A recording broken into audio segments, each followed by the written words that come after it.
ইসলাম ধর্মে একজন পিতা কি তার কন্যাকে বিবাহ করতে পারবে এরকম বিধান আছে? ইসলাম ধর্মে কোন সম্পর্কের নারীদেরকে বিবাহ করা নিষিদ্ধ বলা হয়েছে?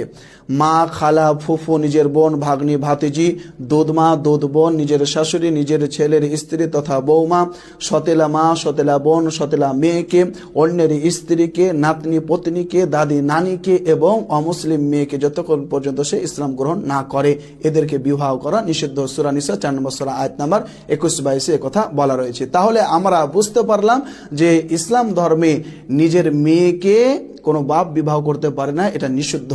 তোমাদের ধর্মে থাকতে পারে, আমি এটা বলবো না, ভিডিওতে দেখে নাও। ये मेरे पापा हैं और अभी हम दुनिया को ये हमने दिखा दिया कि हाँ हम शादी करके खुश हैं। अच्छा, आप दोनों शादी की हो? हाँ भाई, बिल्कुल शादी किया। ये बेटी है, मैं बाप हूँ। अच्छा, हाँ। आप खुश भी हो शादी करके? क्यों बता रहे हो इनको? है? अरे बुलाए थे ना मैंने, बताना नहीं थे। अच्छा, ये तुम्हारे पापा हैं? हाँ तो आप तुम अपने पापा से शादी की हो? हाँ, तो क्या हो गया, हम खुश हैं। खुश हो तुम? ये मम्मी लगेंगे। हाँ मम्मी से आप शादी कर ली? हाँ शादी कर रही हूँ, कितना दिन पहले शादी की है? 1 महीना। বাবাকে কে বিয়ে করেছে? মা সরস্বতী। মৎস্য পুরাণ অধ্যায় 3 42 নম্বর শ্লোকে বলা হয়েছে ব্রহ্মা নিজ কন্যা সরস্বতীকে বিয়ে করেছে। একথা আমি বলিনি, দীনকৃষ্ণ ঠাকুর সাহেব বলেছেন। আমি তো বললে আবার ঝামেলা হয়ে যাবে।